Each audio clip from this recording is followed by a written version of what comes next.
আরে ওর বাড়িতে ফোন দিতেছে, ভালোই লাগে না।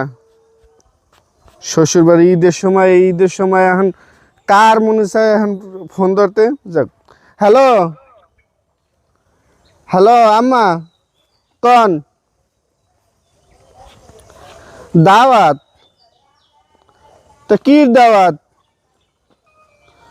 ওই ঈদ উপলক্ষে? আচ্ছা, তো কয়জন দাওয়াত দিয়েছেন? ঘর শুদ্ধ সবার? তা হিসাব করে লই, আব্বা আমায় মাইয়া পোলা সব মিলিয়ে তো আমাকে 12টা প্লেট লাগবে।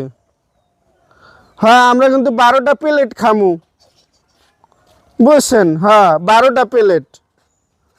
হ্যাঁ, আমি 12টা প্লেট লাগবে, কিন্তু আমরা 12টা প্লেট খামু। আচ্ছা ঠিক আছে, রাখি তাইলে।